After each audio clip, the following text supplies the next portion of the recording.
primer paso que desde mi punto de vista hay que hacer cuando uno se queda en el paro es tener un plan.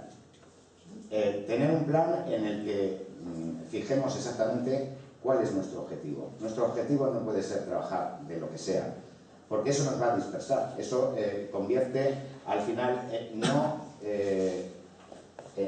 nuestra búsqueda en un camino, lo convierte en un océano a través del cual nos vamos a poder perder completamente si no trazamos ese plan en el que tengamos unas cuantas cosas claras. Cuando hablo de un objetivo no tiene que ser uno solo, es decir, se puede trabajar en varias áreas si vuestra formación y vuestra experiencia así lo permite, o incluso en otros caminos que iremos abordando a lo largo de los próximos minutos. A partir de ahí, una vez que fijáis el plan, pues hay que trazar una estrategia, es decir, cómo conseguimos ese objetivo. Desde luego, no es fácil. No es un camino que nos lo vamos a encontrar completamente llano y sin ningún obstáculo. Va a haber muchísimos obstáculos, muchísimos problemas. A veces nos tendremos que desviar un poquito del camino para después volver a él incluso, pero bueno, esto es como una empresa. Una empresa también se traza una estrategia y poco a poco se va adaptando a las circunstancias, pero con la vista siempre puesta en ese objetivo. ¿Cuál es la ventaja de la agenda? En primer lugar, ordenar un poco nuestras ideas. Ya solamente el hecho de tener que plasmarlas en un papel supone que vamos tenemos un poco más claro qué es lo que hemos hecho, qué es lo que estamos haciendo en ese momento y qué es lo que vamos a hacer en un futuro. Nos evitaremos además repetir gestiones que ya hemos hecho en su momento. Nos permite, por ejemplo, después de una entrevista de trabajo, anotar las conclusiones que nosotros mismos hemos sacado, si hemos cometido algún error, de tal manera que unos meses más tarde se pueda revisar todo eso ante la posibilidad de enfrentarnos otra vez a una entrevista de trabajo. Hay una inscripción en un templo en Grecia. Yo soy particularmente interesado en la cultura clásica griega, que dice esto que veis, que es «Gnosis auton», conócete a ti mismo. Es una clave fundamental. Por supuesto, cuando yo hablo de esto en este apartado, no voy a pisar la intervención de Diony y no voy a hablar de los elementos psicológicos, sino vamos a hablar de los elementos profesionales. Hay que conocerse a uno mismo como profesional. En la línea de lo que comentaba antes del busco trabajo de lo que sea, uno tiene que ser consciente exactamente de cuáles son sus capacidades como profesional, porque es el primer paso necesario para enfrentarse al mercado laboral. Saber qué es lo que vamos a ofrecer nosotros a las empresas a las que nos vamos a presentar en un proceso de selección o mediante candidatura espontánea, porque a partir de ahí será mucho más fácil que nuestro discurso, y ya hablaremos de ello en el capítulo de la marca personal, se adecue a lo que esa empresa le pueda interesar, y con eso mejoramos nuestras posibilidades de conseguir un puesto de trabajo. Una vez que hacemos ese análisis, que tenemos que hacerlo de la manera más objetiva posible, si es que es fácil cuando uno habla de sí mismo, ya tenemos que ver todo el abanico que tenemos a nuestra disposición. A veces nos centramos mucho, yo escucho otra de las frases junto a busco trabajo de lo que sea, otra de las frases que a mí me encanta es la de he enviado 1000 currículums y no me han contestado y esto no sirve de nada y demás. Pues a lo mejor efectivamente es que cuando buscas solamente trabajo a través del envío de currículums, no estás haciendo todo lo que se puede hacer para buscar trabajo, y eso también hay que tenerlo en cuenta. Por ejemplo, cuando hablamos de nuestros caminos, el 80% de las oportunidades laborales aparecen a través de la red de contactos.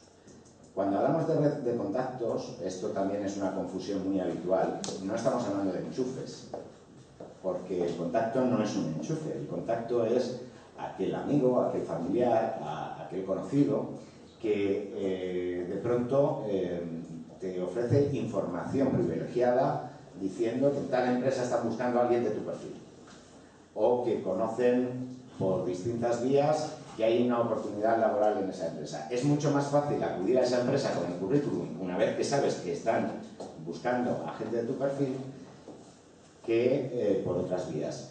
Las empresas, y nosotros en Portal Parados tenemos la experiencia, no os creáis que es algo que a mí me ha sorprendido mucho. Están muy dispuestas a decir públicamente tenemos un proceso de selección abierto. Más bien al contrario, nosotros hemos recibido a veces correos electrónicos diciendo, por favor, quitar esa información de la página web porque no nos interesa. Por distintas razones. Uno, porque no quieren dar pistas a las compañías de la competencia. Otros, porque no quieren que les lleguen 60.000 currículos, como ha ocurrido en algún reciente proceso de selección. Con lo cual, nuestro trabajo tiene que ser buscar ese 80% que los expertos denominan que está en el mercado oculto. Y como está en el mercado oculto, tenemos que ir un poco hacia él. ¿Qué ocurre cuando, volviendo a la frase de he enviado 1000 currículum y no me han contestado? O me he apuntado a 1000 ofertas de InfoJob y no me han contestado. Que solamente estamos accediendo aproximadamente a un 15% de todas las ofertas que se producen en el mercado laboral. Este dato yo creo que es muy importante que lo tengáis en cuenta desde el principio y que actuéis en consecuencia. Si uno quiere optar solamente por esa vía, es una vía muy pequeña, con lo cual las posibilidades que tenéis de encontrar trabajo se circunscriben, en el mejor de los casos, a un 15%. Ahora mismo es importante, y de ello hablará Eduardo, que toda esa red de contactos se han trasladado a Internet en forma de redes sociales, que nos permiten no solamente recuperar a viejos compañeros de estudios, de profesión, a familiares, a vecinos, etcétera, etcétera, sino incluso ampliarlos, como después ya también os explicaremos. Después está la candidatura espontánea, es decir, enviar vuestro currículum sin necesidad de esperar a que haya una oferta. Es otra de las posibilidades de acceder a ese mercado oculto. Yo soy partidario de hacerlo siempre con información. Por ejemplo, que uno pertenece al sector medioambiental. Si uno diariamente visita las publicaciones relacionadas con el sector medioambiental, tendrá pistas en la propia publicación de aquellas empresas que están incursas en nuevos proyectos, en nuevas posibilidades, y muy probablemente esas empresas tarde o temprano vayan a necesitar profesionales. Con lo cual, enviamos la candidatura espontánea, pero la enviamos con una información previa, una base previa, que es lo que vamos encontrando. Después, por supuesto, los portales de empleo tampoco los vamos a despreciar, aunque hay quien dice que ya son ineficaces, y yo creo que han perdido bastante eficacia, pero tenemos que abordar todos los frentes.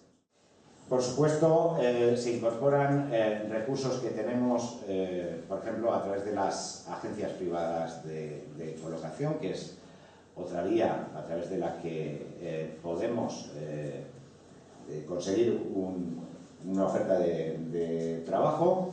Los servicios de orientación laboral. Esto es importante porque yo creo que muchas veces cuando la persona que está en desempleo está en ese momento en el que se encuentra como una especie de muro enfrente de él, en el que no sabe cómo saltarlo, no sabe cómo esquivarlo, no sabe cómo acceder a otras nuevas posibilidades que quizá en su momento no contempló.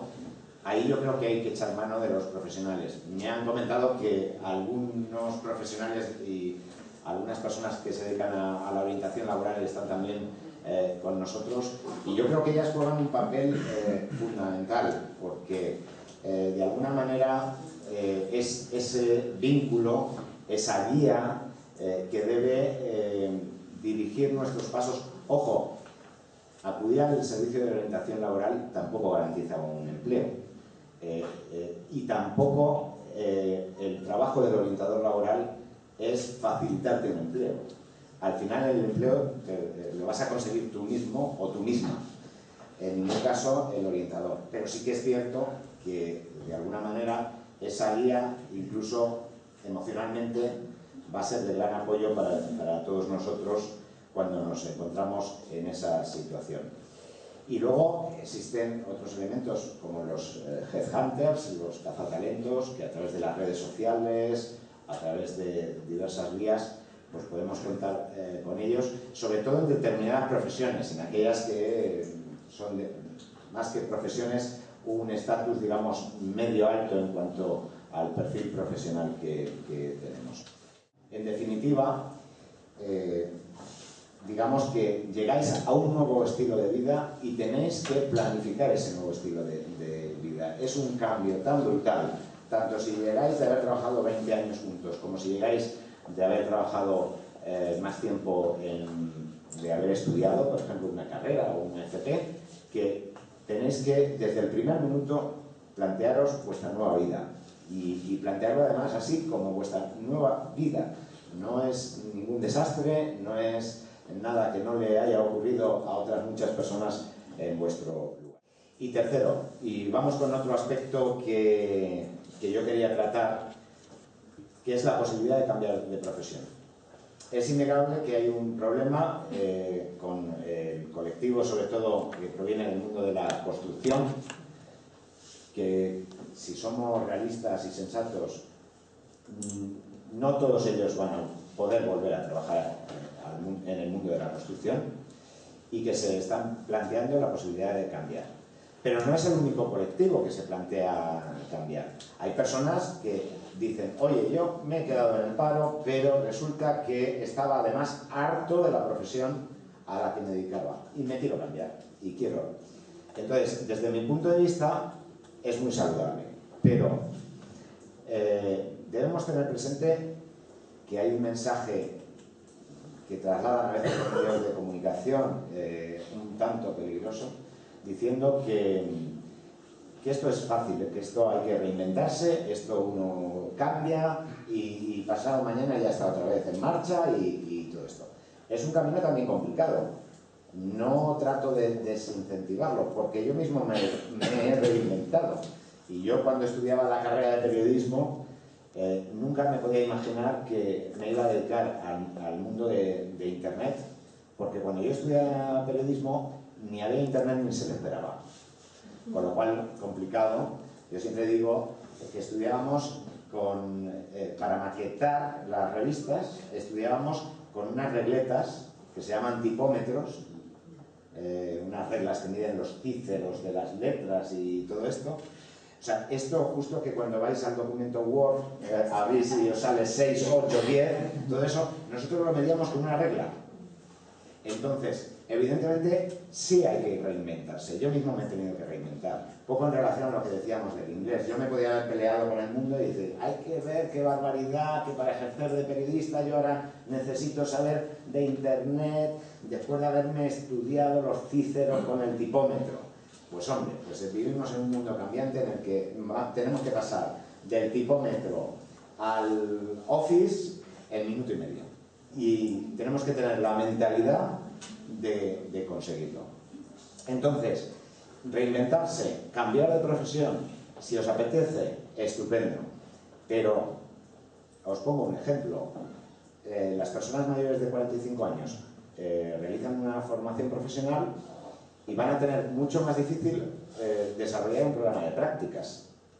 No lo digo, insisto, para desincentivar, lo digo para que lo tengáis claro, que a lo mejor si estudiáis una formación profesional tendréis que apostar por el autoempleo y por buscar vuestro propio negocio en aquel área que habéis estudiado. Con lo cual, estudiadlo bien. Todo lo que hagáis hay que estudiarlo bien. Otra de las posibilidades que quizá ahora bueno, pues se han planteado es la de viajar. ¿Ocurre lo mismo? Viajar fuera de España a mí no me parece que sea... Hay gente que lo considera algo terrible, que aquí los jóvenes españoles se marchen fuera. Hombre, a mí me parece terrible porque me parece que como sociedad hemos invertido en su educación y estaría bien que revirtiera los resultados en nuestra sociedad. Pero desde el punto de vista de los jóvenes especialmente, a mí me parece una experiencia profesional y humana muy interesante. ¿Qué ocurre? que hay que ir en buenas condiciones. No se puede ir a la aventura. Esto que hacíamos en nuestra generación cuando yo era joven, que nos íbamos a Londres sin tener ninguna oferta laboral y luego allí pues te ponías a lavar platos o otros. Esto ahora mismo también es complicado porque aunque otros países no tengan el porcentaje de paro que tenemos nosotros, pero están recibiendo también muchos ciudadanos de otras partes, con lo cual no es fácil. Con lo cual, primero, hay que intentar ir con una oferta de trabajo. Hoy en día Internet nos facilita la posibilidad de acceder a ella. Segundo, hay que dominar idiomas. O sea, hemos visto cómo aproximadamente el 60% de las personas que viajan al extranjero en búsqueda de trabajo vuelven a España, si me permitís la expresión, con el rabo entre las piernas. Y una de las causas de eso es precisamente que van a un país del que no hablan el idioma. Ya no hablo del inglés, pero esta moda de irse, por ejemplo, a Alemania. Pues en Alemania, si no sabes alemán, lo tienes complicado.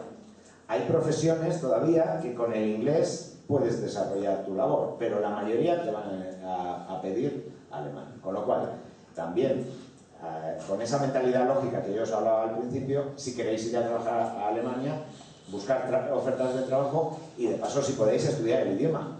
No os vayáis diciendo, sabiendo decir Auf Wiedersehen y poco más, porque si no, volveréis en un plazo relativamente cercano. Esa es otra cosa. Sí, pues nada, ya termino. La posibilidad de preparar unas oposiciones es otro camino del que estamos hablando, del que hablamos en la guía. Se han reducido notablemente las convocatorias de empleo público, eso sois conscientes, pero en cualquier caso, haya más o menos plazas, este es un camino que yo siempre digo es una maratón, no es una carrera de velocidad, con lo cual, si os planteáis una oposición, no podéis pensar que a la primera convocatoria vais a conseguir la plaza, que muchas veces se nos plantea, yo es que he pensado prepararme una oposición, y da la sensación que dice, he pensado prepararme una oposición porque ya voy a conseguir un trabajo. No es así, porque a lo mejor no lo consigues a la primera, pero no hay que rendirse y hay que seguirse presentando a otras. Y por último, termino con el warning, que es ese problema al que nos enfrentamos todos con las falsas ofertas de empleo en Internet. Detallamos un poco en el libro todas las posibilidades que hay, pero yo resumiría, consejos: no pagar nunca por una oferta de trabajo, ni directa ni indirectamente. A veces se paga indirectamente porque te hacen llamar a un 806, a veces se paga indirectamente porque te dicen que tienes que pagar por un material que te van a dar, que luego al final no ves el dinero. No hay que pagar nunca por nada, hay que desconfiar de los correos electrónicos que no son corporativos, que vienen mal redactados en español, y también nunca hay que aceptar una oferta de trabajo que consista en hacer transacciones económicas, porque que sepáis que detrás de ellas no solamente os están timando a vosotros, sino que estáis cometiendo un delito sin saberlo. Y nosotros en Portal Parados hemos tenido algunos casos de personas que han tenido proceso judicial por haber participado en ese tipo de ofertas. Ya he cumplido lo que